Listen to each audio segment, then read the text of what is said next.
ఆహార ప్రాసెసింగ్ రంగంలో మీ వ్యాపారాన్ని ముందుకు తీసుకువెళ్ళాలనుకుంటున్నారా? అయితే ప్రధానమంత్రి సూక్ష్మ ఆహార ప్రాసెసింగ్ ఎంటర్ప్రైజెస్ పథకం పీఎంఎఫ్ఎంఈ మీకోసం. ఈ పీఎంఎఫ్ఎంఈ పథకానికి ఆన్లైన్లో ఎలా అప్లై చేసుకోవాలో తెలుసుకోండి. స్టెప్ 1. పీఎంఎఫ్ఎంఈ వెబ్సైట్ను సందర్శించండి. మొదటిగా మీ మొబైల్ లేదా కంప్యూటర్లో pmfme.mofi.gov.in వెబ్సైట్ను ఓపెన్ చేయండి. హోమ్ పేజ్లో పై భాగంలో కనిపించే లాగిన్ ఆప్షన్పై క్లిక్ చేయండి. స్టెప్ 2. సైన్ అప్ లేదా లాగిన్ చేయండి. ఈ పేజ్లో కొత్త వినియోగదారులు సైన్ అప్ బటన్పై క్లిక్ చేసి కొత్త అకౌంట్ క్రియేట్ చేసుకోవాలి. ఆల్రెడీ అకౌంట్ ఉన్నవారు యూజర్ ఐడి మరియు పాస్వర్డ్తో లాగిన్ చేసుకోవచ్చు. స్టెప్ 3. Registration page.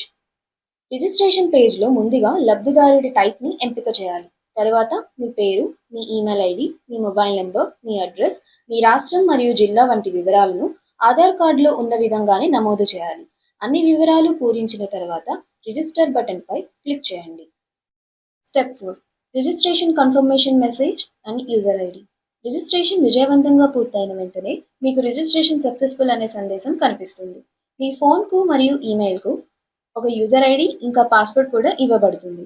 ఈ యూజర్ ఐడిని భవిష్యత్తులో లాగిన్ కోసం జాగ్రత్తగా ఉంచుకోండి. స్టెప్ 5. Password change. మీరు ఒకవేళ పాస్వర్డ్ని మార్చుకోవాలి అనుకుంటే పాత పాస్వర్డ్ ఎంటర్ చేసి కొత్త పాస్వర్డ్ సెట్ చేసుకోండి. అలా చేశాక కన్ఫర్మ్ చేసి అప్డేట్ పై క్లిక్ చేయండి. ఇలా మీ అకౌంట్ సురక్షితంగా యాక్టివేట్ అవుతుంది. స్టెప్ 6. ఇండివిజువల్ అప్లికేషన్లో పాత్ర ఎంపిక. ఇండివిజువల్గా అప్లై చేసేటప్పుడు ముందుగా మీ కేటగిరీని ఎంపిక చేసుకోవాలి. Option 1. Individual new food processing enterprise. కొత్త ఆహార ప్రాసెసింగ్ వ్యాపారం ప్రారంభించేవారు. ఇంతకు ముందు మీకు ఎలాంటి వ్యాపారం లేకపోతే మరియు ఆహార ప్రాసెసింగ్ రంగంలో కొత్తగా ప్రారంభిస్తుంటే ఈ ఆప్షన్ను ఎంపిక చేసుకోండి. Option 2. Individual existing applicant. Present business turn over more than 1 crore. మీకు ఇప్పటికే ఆహార ప్రాసెసింగ్కు సంబంధించిన వ్యాపారం ఉండి వార్షిక టర్నోవర్ ₹1,00,00,000 కంటే ఎక్కువ ఉంటే ఈ ఆప్షన్ను ఎంపిక చేసుకోండి. Option 3. Individual existing applicant present business turnover less than 1 crore. మీకు ఇప్పటికే వ్యాపారం ఉండి వార్షిక టర్నోవర్ ₹1,00,00,000 కంటే తక్కువ ఉంటే ఈ ఆప్షన్ను ఎంపిక చేసుకోండి. గమనిక: ఒక్కసారి ఈ ఆప్షన్స్ ఎంపిక చేసిన తర్వాత మీ అప్లికేషన్ టైప్ని మార్చడం సాధ్యం కాదు అని గుర్తించండి. స్టెప్ 7. Applicant details tab. ఇప్పుడు మనం ఉన్నది అప్లికెంట్ డీటెయిల్స్ పేజ్లో. ఈ పేజ్లో అప్లికెంట్కు అంటే మీకు సంబంధించిన వ్యక్తిగత వివరాలను నమోదు చేయాలి. మొదటగా మీ పూర్తి పేరు నమోదు చేయాలి. తర్వాత తండ్రి లేదా మీ జీవిత భాగస్వామి అంటే వైఫ్ పేరు మరియు తల్లి పేరు ఇవ్వాలి. అనంతరం మీ పుట్టిన తేదీను సెలెక్ట్ చేయాలి మరియు జెండర్ ఎంచుకోవాలి. తర్వాత మీ అడ్రస్ను ఎంటర్ చేయాలి. ఆపై మీ రాష్ట్రం, జిల్లా, బ్లాక్ లేదా తాలూకా, నగరం వివరాలను ఇవ్వాలి. తర్వాతి దశలో పిన్ కోడ్ నమోదు చేయాలి. అనంతరం మీ ఈమెయిల్ ఐడి మరియు మొబైల్ నంబర్ ఇవ్వాలి. తర్వాత మీ విద్యా అర్హత అకాడమిక్ క్వాలిఫికేషన్ను ఎంపిక చేయాలి. ఆపై సామాజిక వర్గం సోషల్ కేటగిరీను సెలెక్ట్ చేయాలి. చివరిగా పాన్ నంబర్ నమోదు చేయాలి. అన్ని వివరాలు సరిగ్గా నమోదు చేసిన తర్వాత సేవ్ అండ్ ప్రొసీడ్ బటన్పై క్లిక్ చేయాలి. స్టెప్ 8. ODOP relaxation. పిఎంఎఫ్ఎంఈ స్కీమ్లో కొత్తగా అప్లై చేసే ఇండివిజువల్ అభ్యర్థులకు ఓడిఓపి విషయంలో సడలింపు ఇవ్వబడింది. అంటే కొత్తగా వ్యాపారం ప్రారంభించేవారు తమ జిల్లాకు గుర్తించిన ఓడిఓపి ఉత్పత్తి కాకపోయినా తమకు కావలసిన ఏ ఉత్పత్తికైనా అప్లై చేయవచ్చు. ప్రొడక్ట్ వివరాల సెక్షన్లో మీరు తయారు చేయాలనుకునే ఉత్పత్తి రకంను సెలెక్ట్ చేయాలి. అది జిల్లా ఓడిఓపి ఉత్పత్తి అయితే ఎస్ అని, కాకపోతే నో అని సెలెక్ట్ చేసి ఇతర ఓడిఓపి ఉత్పత్తుల జాబితా నుంచి లేదా లిస్ట్లో లేకపోతే మీ ఉత్పత్తి పేరును నేరుగా నమోదు చేయవచ్చు. స్టెప్ 9. కనీస విద్యార్హత సడలింపు. Minimum education qualification. ఈ స్కీమ్లో కనీస విద్యార్హత విషయంలో కూడా అవకాశం ఇవ్వబడుతుంది.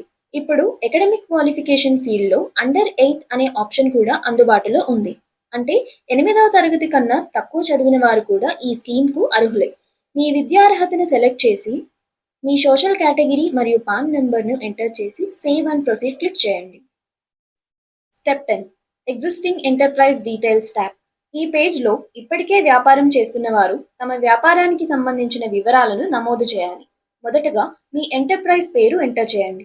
తర్వాత వ్యాపార అడ్రస్ అండ్ అప్లికెంట్ అడ్రస్ ఒకటే అయితే సేమ్ యాజ్ అప్లికెంట్ డీటెయిల్స్ అనే ఆప్షన్ను టిక్ చేయండి. లేదంటే వ్యాపారానికి సంబంధించిన పూర్తి అడ్రస్ ఎంటర్ చేయండి. అనంతరం రాష్ట్రం, జిల్లా, బ్లాక్ లేదా తాలూకా, నగరం, పిన్ కోడ్ వివరాలు ఇవ్వాలి. తర్వాత వ్యాపార రకం లీగల్ స్టేటస్ ఆఫ్ బిజినెస్ను సెలెక్ట్ చేయాలి. ఆపై టైప్ ఆఫ్ ప్రాపర్టీ మరియు వ్యాపారం ప్రారంభమైన సంవత్సరం ఎంటర్ చేయాలి. అనంతరం ఉద్యోగ్ ఆధార్ నెంబర్ లేదా Udyam registration number, GST number మరియు ఎఫ్ఎస్ఎస్ఏఐ నెంబర్ వంటి వివరాలను నమోదు చేయాలి. స్టెప్ 11, ప్రొడక్ట్ మరియు బ్యాంక్ ఎంపిక. ఇది ప్రొడక్ట్ డీటెయిల్స్ మరియు బ్యాంక్ డీటెయిల్స్ సెక్షన్. ప్రొడక్ట్ డీటెయిల్స్లో మొదటగా మీరు తయారు చేయబోయే ఉత్పత్తి రకంను సెలెక్ట్ చేయాలి. తర్వాత ఉత్పత్తి తయారీలో ఉండే కార్యకలాపాల వివరాలను నమోదు చేయాలి. ఓడిఓపి ఉత్పత్తి కాకపోతే ఇతర ఉత్పత్తిని సెలెక్ట్ చేసి, లిస్ట్లో లేకపోతే ఉత్పత్తి పేరును నేరుగా టైప్ చేయాలి. అనంతరం గత ఆర్థిక సంవత్సరపు టర్నోవర్, ప్లాంట్ మరియు మెషినరీ పెట్టుబడి మరియు ముందు సంవత్సరపు వ్యాపార టర్నోవర్ వివరాలు ఎంటర్ చేయాలి. తర్వాతి భాగంలో బ్యాంక్ వివరాలు నమోదు చేయాలి. బ్యాంక్ డీటెయిల్స్లో మొదట ఐఎఫ్ఎస్సి కోడ్ ఎంటర్ చేయాలి. ఆపై బ్యాంక్ పేరు, బ్రాంచ్ పేరు మరియు బ్యాంక్ ఖాతా నెంబర్ నమోదు చేయాలి. అన్ని వివరాలు పూర్తయ్యాక తదుపరి దశకు కొనసాగించవచ్చు. Step 12, existing loan details page. ఇప్పుడు మనం ఎగ్జిస్టింగ్ లోన్ డీటెయిల్స్ పేజ్ని ఎలా ఫిల్ చేయాలో చూద్దాం. ఇక్కడ ఇప్పటికే ఉన్న లోన్కి సంబంధించిన వివరాలు నమోదు చేయాలి. మొదటగా బ్యాంక్ లేదా ఫైనాన్షియల్ ఇన్స్టిట్యూషన్ పేరును నమోదు చేయండి. తర్వాత లోన్ టైప్ను ఎంపిక చేయండి. మీ లోన్ మొత్తం ఎంత ఉందో అంత లోన్ అమౌంట్ని ఎంటర్ చేయండి. ప్రతి నెల చెల్లిస్తున్న ఈఎంఐ మొత్తాన్ని నమోదు చేయండి. ఈఎంఐ రీపేమెంట్ స్టేటస్ను ఎంపిక చేసి ప్రస్తుతం రుణస్థితి ఏమిటో లోన్ స్టేటస్లో ఎంటర్ చేయండి. రుణం తీసుకున్న సంవత్సరం, ఇయర్ ఆఫ్ అవైలింగ్ లోన్ను నమోదు చేయండి. లోన్ కాల వ్యవధి, టెన్యూర్ ఇన్ మంత్స్ నమోదు చేసి తర్వాత సేవ్ అండ్ ప్రొసీడ్ పై క్లిక్ చేయండి. Step 13, proposed business details. తదుపరి దశలో ప్రపోజ్డ్ బిజినెస్ డీటెయిల్స్ విభాగం ఉంటుంది. ఇక్కడ ప్రతిపాదిత వ్యాపారానికి సంబంధించిన వివరాలు ఎంటర్ చేయాలి. మొదటగా వ్యాపారం పేరు, నేమ్ ఆఫ్ ప్రపోజ్డ్ ఎంటర్ప్రైజ్ నమోదు చేయండి. ఆ తర్వాత ప్రతిపాదిత వ్యాపారం యొక్క అడ్రస్ ఎంటర్ చేయండి. స్టేట్, డిస్ట్రిక్ట్, సిటీ మరియు బ్లాక్ లేదా తాలూకాను సరైన విధంగా ఎంపిక చేయండి. పిన్ కోడ్ను నమోదు చేయండి. టైప్ ఆఫ్ ప్రాపర్టీను ఎంపిక చేయండి. ఈ ప్రాజెక్ట్ ద్వారా సృష్టించబడే కొత్త ఉద్యోగాల సంఖ్యను నమోదు చేయండి. ప్రాజెక్ట్ కోసం లభించిన మొత్తం భూభాగాన్ని మరియు ల్యాండ్ వాల్యూని పేర్కొనండి. అన్నీ పూర్తయిన తర్వాత తర్వాతి దశకు కొనసాగండి. Step 14, personal contribution and product choice. ఈ భాగంలో వ్యక్తిగత పెట్టుబడి మరియు ఉత్పత్తి ఎంపిక వివరాలను నమోదు చేయాలి. మొదటగా ప్రాజెక్టుపై మీ వ్యక్తిగత వాటాను అంటే పర్సనల్ కాంట్రిబ్యూషన్ ఇన్ పర్సంటేజ్గా నమోదు చేయండి. తర్వాత వర్కింగ్ క్యాపిటల్కు లోన్ అవసరమా, ఎస్ లేదా నోను ఎంపిక చేయండి. వర్కింగ్ క్యాపిటల్లో మీరు స్వయంగా పెట్టే పెట్టుబడి శాతం, own contribution on working capital దగ్గర నమోదు చేయండి. తదుపరి ఉత్పత్తి రకం అంటే టైప్ ఆఫ్ ప్రొడక్ట్ బీయింగ్ మ్యానుఫ్యాక్చర్డ్ను ఎంపిక చేయండి. మీ జిల్లా కోసం రాష్ట్ర ప్రభుత్వం గుర్తించిన ఓడిఓపి ఉత్పత్తికి ఇది సరిపోతే ఎస్ అని ఎంపిక చేయండి, లేకపోతే నో అని ఎంపిక చేయండి. దాని కింద ఓడిఓపి ఐడెంటిఫైడ్ బై స్టేట్, రాష్ట్రం గుర్తించిన ఓడిఓపి ఉత్పత్తి పేరును నమోదు చేయాలి. ఇప్పుడు కుడి భాగంలో type of activities involved while manufacturing the product, ఉత్పత్తి తయారీ ప్రక్రియలో జరిగే కార్యకలాపాలను క్లియర్గా బాక్స్లో నమోదు చేయండి. అన్ని వివరాలు పూర్తయ్యాక సేవ్ అండ్ ప్రొసీడ్ను క్లిక్ చేయండి.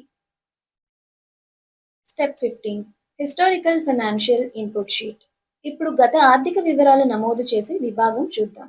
ఇక్కడ ఇచ్చే అన్ని వివరాలు ఒక సంవత్సరానికి సంబంధించినవి అయి ఉండాలి. మొదటిగా ఫైనాన్షియల్ పీరియడ్ను ఎంపిక చేయండి. ఆపై సంస్థ యొక్క మొత్తం విక్రయాలు, గ్రాస్ సేల్స్ లేదా ఆపరేటింగ్ ఇన్కమ్ నమోదు చేయండి. తదుపరి ఓపెనింగ్ స్టాక్ మరియు క్లోజింగ్ స్టాక్ వివరాలు నమోదు చేయండి. రా మెటీరియల్ కొనుగోలు వ్యయం, డైరెక్ట్ ఎక్స్పెన్సెస్, మెయింటెనెన్స్, రిపేర్ ఖర్చులు, అలాగే వేజెస్ మరియు ఓవర్ హెడ్ ఎక్స్పెన్సెస్ నమోదు చేయాలి. అవసరమైతే depreciation, power and fuel, selling, general and admin expenses మరియు interest paid on partners capital వంటి వివరాలు కూడా నమోదు చేయవచ్చు. అన్ని వివరాలు ఖచ్చితంగా నమోదు చేసిన తర్వాత తదుపరి స్టెప్కి వెళ్ళండి. Step 16, changes in financial input sheet. ఈ విభాగంలో ఫైనాన్షియల్ ఇన్పుట్ షీట్లో చేసిన మార్పులు చూపబడుతున్నాయి. ఇక్కడ ఒక నోట్గా maximum subsidy released for the project is 10 lakh rupees only అని స్పష్టంగా సూచించారు. అలాగే ఇతర ఫైనాన్షియల్ వివరాలు సెక్షన్ డిఫాల్ట్గా 0గా ఉంచబడుతుంది. ఇది వరకు ఇది తప్పనిసరి అయితే ఇప్పుడు ఇది ఆప్షనల్గా మారింది. Step 17, machinery details. ఈ పేజ్లో యూజర్ మెషినరీకి సంబంధించిన వివరాలు నమోదు చేయాలి. మొదటగా టైప్ ఆఫ్ మెషినరీ ఫీల్డ్లో మెషిన్ పేరు లేదా మోడల్ వివరాలు నమోదు చేయాలి. తదుపరి క్వాంటిటీ ఆర్ నెంబర్ ఆఫ్ యూనిట్స్లో మెషిన్ల సంఖ్యను నమోదు చేయండి. ఆ తరువాత రేట్ పర్ యూనిట్లో ప్రతి మెషిన్ యొక్క ధరను నమోదు చేయాలి. అన్ని వివరాలు ఇచ్చిన తర్వాత యాడ్ బటన్ పై క్లిక్ చేయండి. Step 18 project financial input sheet. ఈ స్టెప్లో ప్రతిపాదిత ప్రాజెక్టుకు సంబంధించిన ఆర్థిక అంచనా వివరాలను నమోదు చేయాలి. మొదటగా బిల్డింగ్ డీటెయిల్స్ భాగంలో టైప్ ఆఫ్ బిల్డింగ్ను ఎంపిక చేయాలి. ఏరియా ఇన్ స్క్వేర్ ఫీట్ నమోదు చేయాలి. రేట్ పర్ స్క్వేర్ ఫీట్ విలువను ఇవ్వాలి.